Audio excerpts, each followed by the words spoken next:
After we, passed a very solid, good piece of legislation, we found that there was some minor tweaking that needed to be adjusted in the bill, and then two areas that were a little more than minor for that represented outside of the scope of what we agreed upon with the Chicago Teachers Union.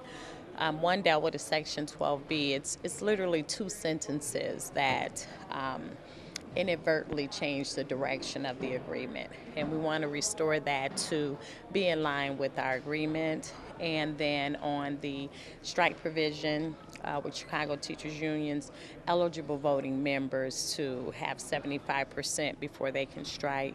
In the statute, it says of all union members. It should say all eligible voting union members. So, which makes a significant difference, just those two words. So we've got to insert those two words. We've got to change two sentences. And then there's some other small technical drafting errors that we like to catch and pick up on. So we're in LRB right now drafting the suggested changes that I'll be sharing with Leader Curry and Speaker Madigan in the House, and those would be my recommendations. So the Chicago Teachers Union pulled out of their support for this bill?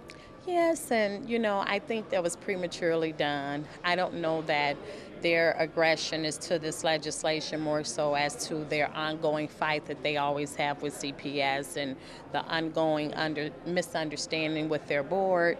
I think that just triggered this argument over those two issues, which I had already expressed that whatever our agreement was, we're going to hold that agreement. We need to make some changes and fix some things. Their attorneys missed it. They did not stay the night that drafting was taking place, which was their mishap. And we started drafting about 9 p.m. We negotiated from 1:30 in the afternoon. We finally came up with an agreement at 9 p.m.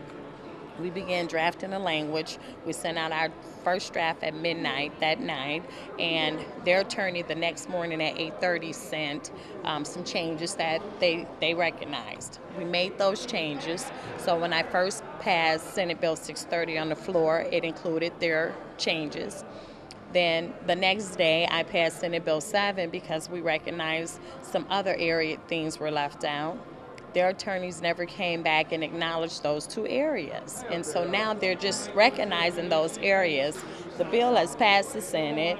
It's not being addressed yet in the House, but I can make recommendations to the House to be fair with our agreements. I would like for us to stay as consistent as possible on areas that we agreed upon. And those two areas would clarify the agreement. So what do you think the response will be like in the House to? I think it's welcome. I'd already spoken with Leader Curry on Tuesday, sharing with her that we were looking to draft some legislation. I already had the State Board of Education's council working on the language, and so we were already in the motion. So for that to drop yesterday, it was unexpected, and it was unknowingly. So do you think they'll, do they have any concerns, like other concerns? I don't know. I'm in the Senate. All I know is that I negotiated a bill. It's agreed upon bill with all the education stakeholders. I believe that it's a very good, solid bill, and that there's minimal changes that really need to be made with the substance. If there's some technical drafting errors that need to be made, that's acceptable. But to change the direction of the agreements, I think would not be beneficial to negotiating in good faith with the groups.